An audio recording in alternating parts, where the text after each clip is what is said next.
Voilà, je viens de faire la première partie du trajet qui est la plus désagréable parce que la route est assez mauvaise. Et là j'arrive maintenant sur le circuit de récompense, c'est-à-dire que ça descend régulièrement pendant un bon moment. Et puis le bitume est excellent, donc on en profite.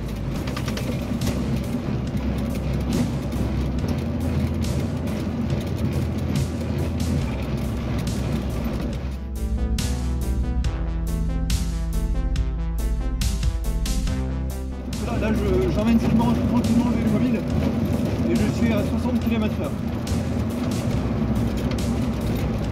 Comme mes virages.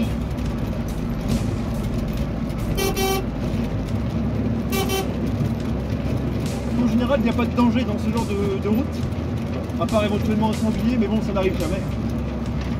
Mais en même temps, je me dis qu'il suffit d'une fois pour qu'on le regrette après pendant un long moment. Il ne s'agit pas de casser son vélo mobile. Allez, là je suis à 56, donc je vais pousser un petit peu parce que après il y a un beau virage qui remonte. 60, 61.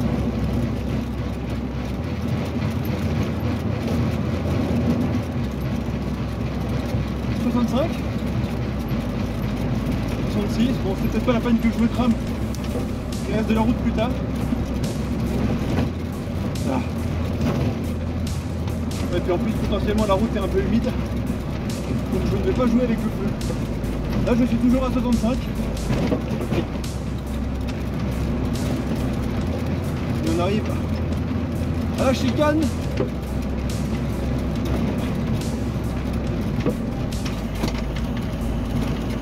Virage à droite, ensuite virage à gauche. Je prends large parce que j'ai pas trop de visibilité sur les voitures qui arrivent en face.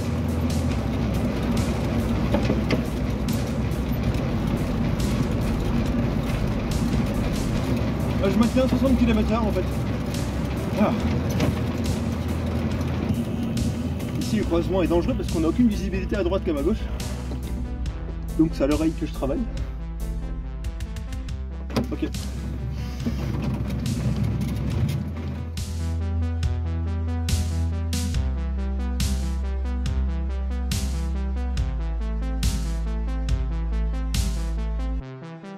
En fait ma technique c'est plutôt de maintenir mon effort pendant les côtes et de me reposer pendant les descentes, plutôt que de faire l'inverse comme je faisais à l'époque. Au final c'est ça qui est plus favorable pour obtenir une moyenne, vitesse moyenne plutôt intéressante.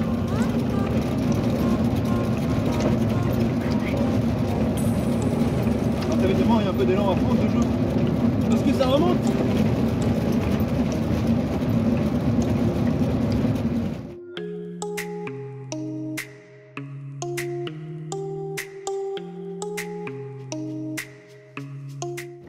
Après le virage devant là il y a un miroir pour surveiller l'angle mort ou je sais pas quoi.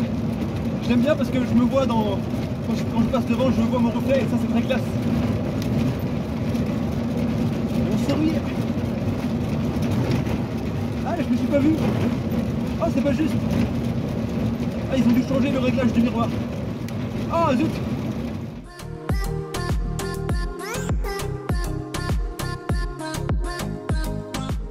Là ça monte un peu, la route est mauvaise. Et après ça ne fait que descendre. Des chouettes coca là, et là on va maintenir au moins combien? Au moins 45 km/h, ça va pas aller en dessous normalement.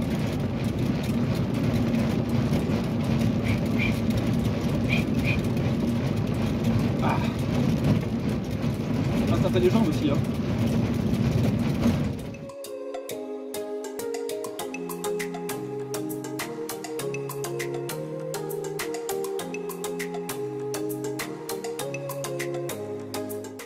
En fait là je me retiens, hein. Je pourrais aller beaucoup plus vite, mais je sais qu'après il y a un tronçon, en gros c'est les 15 derniers kilomètres, où là ce n'est que de la 3 voies, il n'y a plus aucune relance, assez peu de relief, et c'est là qu'il va falloir vraiment maintenir un niveau assez soutenu parce qu'il y a de la circulation, on est à l'heure de pointe, hein. Là il est 8h25. Ce qui est amusant, c'est que mes meilleures moyennes sur des trajets comme celui-ci, ça a toujours été des jours où j'ai décidé de me retenir, de ne pas tenter de record. Et en fait, bah, je me suis économisé pendant tout le trajet, ce qui m'a permis d'être plus performant dans chacune des relances et des côtes. Et au final, bah, arrivé à la maison, je constatais des moyennes assez intéressantes. Donc c'est rigolo hein, comment il faut gérer son effort physique. Et puis j'ai toujours psychologiquement une retenue parce que j'ai une journée de travail à tenir derrière. Donc, et puis le retour aussi. Le retour qui est un peu plus éprouvant parce que ça monte globalement. Là je suis à 60 km/h. Je fais attention, je suis sur mes freins. Je laisse ralentir tranquillement parce qu'on est dans une zone où il y a potentiellement des enfants ou des animaux.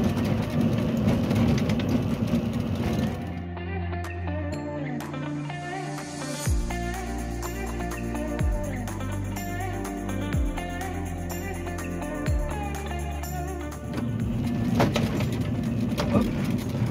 Des ralentisseurs.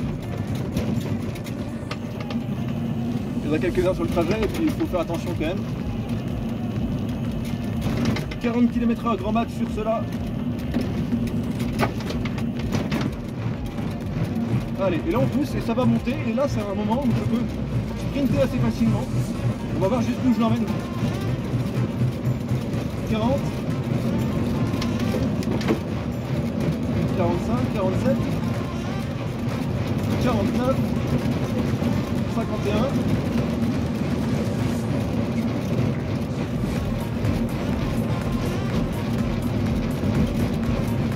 53.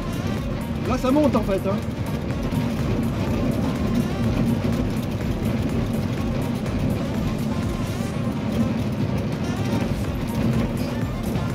Voilà, 52. Là je relâche.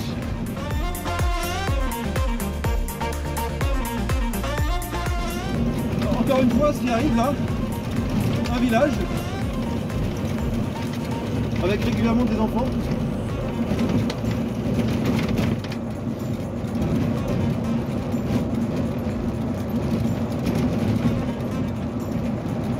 Je maintiens en 50, toujours avec les mains sur les freins.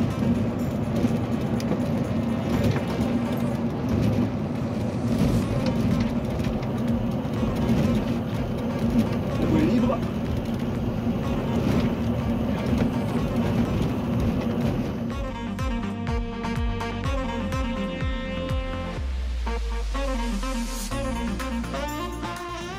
Là j'ai encore un ralentisseur.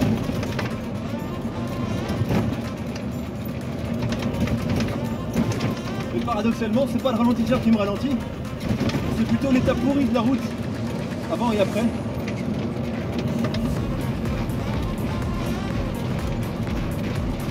Attention, attention messieurs.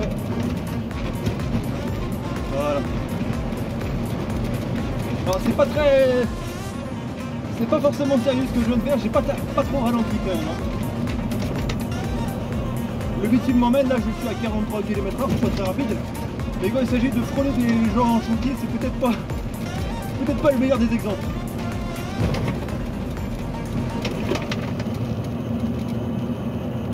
Allez, le petit rond-point qu'on passe à la corde. Et c'est parti. Et là on va pouvoir tranquillement monter le régime. Alors faites pas à plus de 50 km/h parce que au bout de la ligne droite, là où les voitures freinent, il y a un virage qui m'emmène sur la 3 voies. Et là,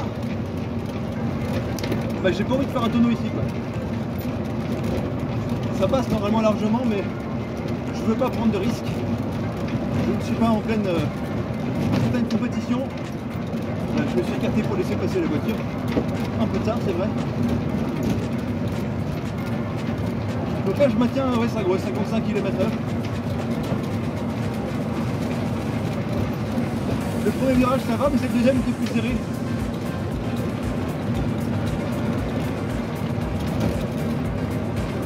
Et si la route est mouillée, j'ai pas envie de glisser et d'aller tout droit sur la route. Quoi. Voilà, et là je pousse un peu.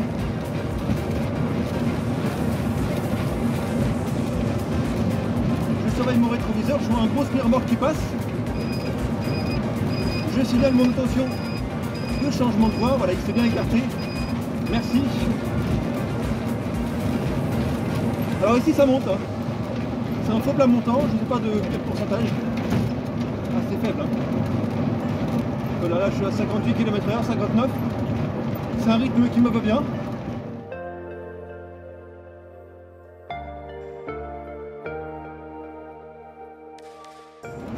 Alors déjà en maintenant une vitesse modérée, hein. Là entre 58 et 60 km/h. Les gens derrière vont me rattraper avec moins d'écart de vitesse. Donc d'une, ils vont me voir arriver tranquillement.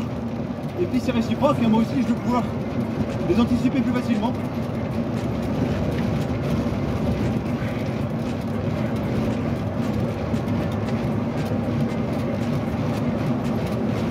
Ah, il y a du vent quand même aujourd'hui. Hein. On a le vent qui vient de la gauche. Et comme il y a des haies qui se coupent, ça tabasse un peu.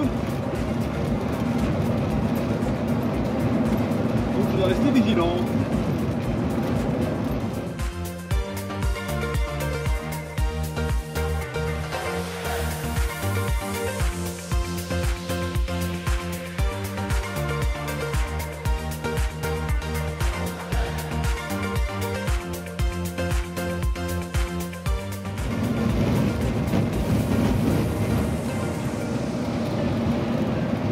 Dépassé avec pas trop d'écart. Il l'a fait gentiment, mais faut toujours anticiper en fait. Quand je le vois arriver, en fait, je réagis en fonction. Soit à un moment il me dépasse, moi je freine assez fort pour que la période de dépassement soit la plus courte possible. Et puis en même temps, je réfléchis si ça vaut la peine d'aller sur le bas-côté. Ici, c'est relativement sécurisé, il n'y a que de l'herbe. Et en plus c'est plat. Je risque peut-être juste de crever un pneu si j'arrive sur une saleté.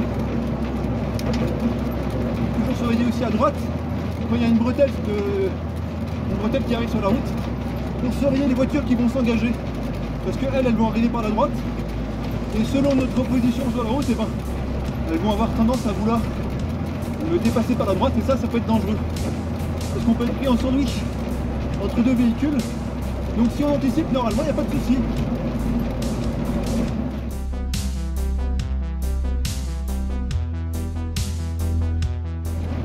Voilà, on arrive quasiment sur la fin du tronçon. Là, je maintiens 50 km/h. Il n'y a pas trop de monde, ça ne dérange pas.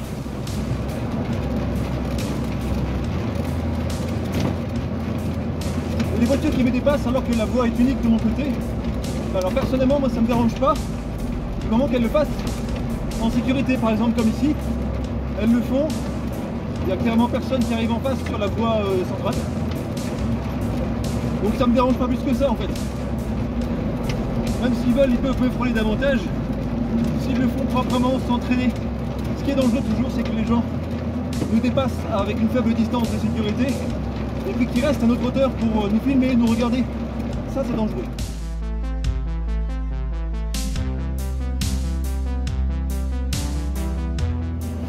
On arrive sur le rond-point, clignotant à droite, et virage. Ok. Ah, du coup j'ai un peu de buée maintenant, parce que je ralentis. Je vais ouvrir un peu la visière. Là elle a été fermée au maximum, il y a juste 3 mm d'écart pour la ventilation. Ah oui, il pleut dehors. Hein.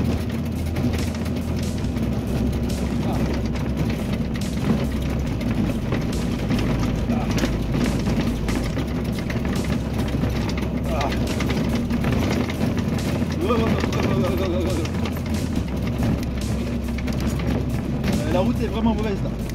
En plus on arrive sur l'hiver, du coup le tracteur entraîne avec pas mal de terre que la chaussée. Donc quand on s'arrête pas bien ça glisse. Et puis la roue motrice à l'arrière elle a du mal à accrocher correctement, des fois ça patine un peu. Donc là en fait si je regarde mon compteur de moyenne maintenant, on est à 44,5 maintenant ici. Mais avant d'emprunter ce dernier chemin là, et ben on était à 45. Ce qui est une moyenne tout à fait correcte. Quand je suis pas en forme, je fais du 42-43 plus généralement. Et puis des jours comme aujourd'hui où j'ai une certaine motivation, je sais pas pourquoi, hein. Peut-être parce qu'il y a les caméras aussi, mais voilà, ça me fait entrer dans une dynamique un peu plus poussée, on va dire.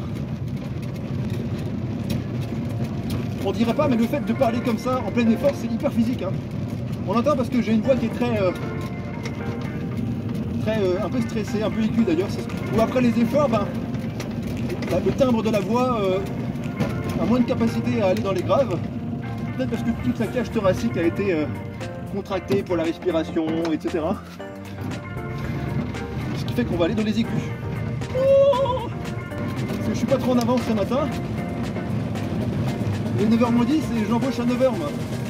Le temps de me changer, de me sécher, de mettre du déodorant, ça c'est indispensable. Bah, il sera l'heure.